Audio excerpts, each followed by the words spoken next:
John Sullivan for the record. Yeah, I'd like to address the urban coyote problem for real quickly if I can. I'd like to thank Commissioner Lane and Commissioner Young for your interest in this subject in Southern Nevada. I followed it pretty closely the last few years. I'm the Vice President of the Nevada Trapper Association, and quite a few of our members in Southern Nevada get called by neighbors to try to help out when a pet is lost or there's a very aggressive coyote or coyotes in the neighborhood, and we've seen an escalation of that in recent years. And usually there's nothing we can do. The private trappers, if we try to do something in an urban area, SB 226 pretty much eliminated a lot of our ability to help a neighbor in an urban area with the setback of setting a trap within a half mile of a residence, a private residence. So that eliminated a lot of the things we can do. But even when we could do something, it's a pretty dicey situation to be going in there as a private person and setting traps for coyotes with a lot of congestion and a lot of people strolling around. I've been called to help neighbors. I don't know any private trappers that haven't been called to help. Somebody finds out you're a trapper and they've lost their pets, they've lost their cats, they've lost their dogs, and can we help out? And it's kind of heart-wrenching because sometimes we know these people, but a lot of times our hands are tied. I'd also like to point out that I think this problem is very serious and escalating. I think if it's a scale of 1 to 5, with 1 being the occasional coyote strolls in, and that's kind of what mountain lions are doing. They're pretty much wild animals that once in a while they get lost and they stroll in. The coyote situation is very different. There's a large population of coyotes that aren't strolling in. They live in the city. Their home is the golf courses. They live in the neighborhoods. And Las Vegas has a lot of checkerboard neighborhoods with a little pocket of houses surrounded by pockets of desert. We also have some very urban areas that have hiking trails and very wild gulches and washes designed that way. They go deep into the community, and coyotes live in those areas and always will. They're urban coyotes. They're not strolling in, and there are probably hundreds of them living in the urban area right now. And Los Angeles has a lot of experience with this, and they saw what we're seeing in Southern Nevada, and it's bad news. It goes from probably, I'd say we're on a scale of about 3 on a scale of 5, where we have a large number of coyotes picking off a large number of pets right now. But if history holds true and we get what they got, it's going to get worse. There's going to be attacks. The next step is going to be attacks on humans. The coyotes get more and more aggressive. They stop being wild animals. They kind of become habituated. And the final step in Los Angeles actually was a coyote killed a little girl, and then a whole lot of resources were put to play into these neighborhoods. It's a bad problem. It's a serious problem. I think it's going to get worse. I'm glad the NDOW and the Wildlife Commission has taken a look at it, because I think it's an escalating problem, and I'm not sure education is enough. I think we'll have to kind of follow the lead of what other states have done. They brought wildlife services into the act. They kind of brought a workforce of government trappers into these neighborhoods and cleaned out a whole lot of coyotes. It required a whole lot of community support. A lot of money was spent. So unfortunately, I think that's coming to Southern Nevada, and I'd like to thank the Commission for addressing this and putting it on the agenda and directing some funds towards it, because I think it's a big problem, and I think it's going to get worse. Thank you. Any other public comment? Mr. Dixon.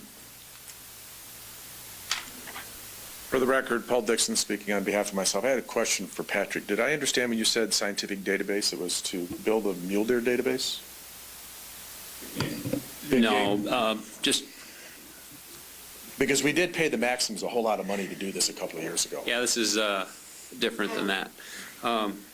This is intended to take all of our survey and inventory data for all big game species that we've been using a helicopter to collect since 1975 that hasn't necessarily been utilized to its maximum capability. Also collar data, now that with the advent of collars and collaring technology and the evolution, we've got collars on goats, sheep, deer, elk, antelope scattered all over the state. So the idea is to utilize the expertise of someone to build a foundation that we can then build upon with future data collection efforts.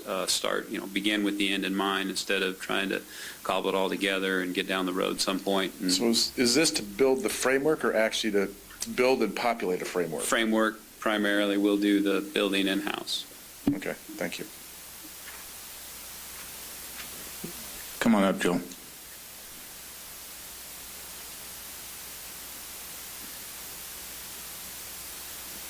For the record, Joe Blakesley. I'll just speak for myself. As far as these coyotes, I don't think it's a coincidence that this has happened since SB 226 was put into place. And I've been transmitting that message, and I intend to continue to do that. This is about habituated animals. It's not about drought. It's not about urban encroachment into the coyote's habitat. It's the same situation that you have in Yellowstone Park. The reason that you can see coyotes standing in the parking lot and elk wandering through the areas and the buffalo is because people don't pursue them and make them afraid of human beings anymore. So this legislation that has been going on is probably going to reap some similar benefits to what California had. There are 2 studies that were done on what happened in California after we stopped trapping. John referenced those. The graph looks like this. So let's be careful about making things worse. And as the last thing I'd like to say, as far as this public survey that Elaine just talked about, I'm totally against spending sportsmen's dollars on something like that. We have a system in place right now. It's called the County Advisory Boards, and that's to solicit public information. We don't need to do surveys. The North American wildlife model is perfectly set up to solicit public information, and the people are more than welcome to come and do that. Thank you. Sean?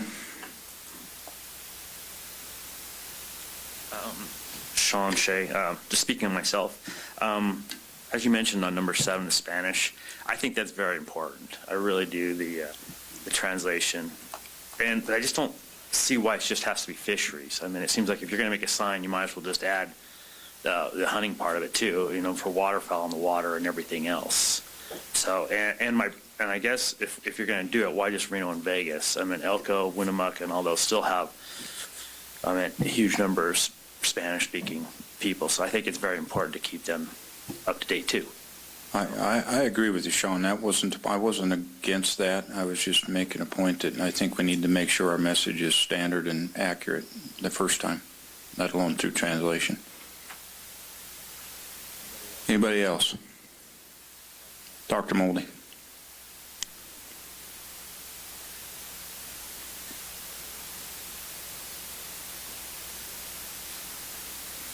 Mr. Chairman, Don Moldy-Reno, I get so tired of this talk from trappers about demonizing coyotes. They speak as though they know what they talk about, and I don't think they do. I think it's basically a smokescreen to try to get you folks to vote in their favor on your upcoming regulation that you have before you. Coyotes, urban coyotes are across the United States. Coyotes had a small territory 100 years ago. Now they're everywhere from Central America to Alaska. Coyotes live in Golden Gate Park in San Francisco. We have coyotes in Reno. I have coyotes go through my yard once in a while. I love coyotes. They're one of my favorite animals. And if we're going to spend department money, state dollars, to create an education program that demonizes coyotes unfairly, then I am utterly opposed to such a wasteful expenditure of money. Any education program should include the benefits of having wildlife close by, which is one of the reasons why we live here. By the way, we kill about 10,000 coyotes a year in this state. The trappers don't even know how many there are. Trappers randomly kill coyotes, as does Wildlife Services, and everybody knows, including the graduate student that presented to you in Tonopah, that when you randomly kill coyotes, you probably get more coyotes than what you started with. He presented that on a nice slide to you at Tonopah, if any of you noticed that. And the kind of coyotes you get are juvenile coyotes who are not raised in a social structure where they learn how to live in an environment. They cause trouble, just as juvenile humans do, who don't receive the proper kind of upbringing. So we need a giant salt shaker in this room so that whenever trappers come up and claim this kind of stuff, we can dump some salt on it. That's all it's worth. Thank you. Okay, anybody else? Seeing none, I'll bring it back to the commission. Commissioner McBeth. Being on the Finance Committee and being a part of where we have gone with the budget, I just wanted to acknowledge Pattrriick and the department for the process that is now in place and how it's being presented to the commission, and thank them. We've come a long way, and I just, I like the way it's going. So thank you. Commissioner Lane. Do you want to make a motion on this? We can. It's an action item. I mean, I would just suggest that we pass a motion that we support the proposed draft enhancements that the department has presented. Is that a motion, Commissioner Lane? It is a motion. Okay. Second. We have a motion by Commissioner Lane, second by Commissioner McNinch. Any further discussion? Seeing none, I'll call for the vote. All those in favor signify by saying aye. Aye. All opposed? Motion passed unanimous. It's 10:30. Let's come back at 10:45.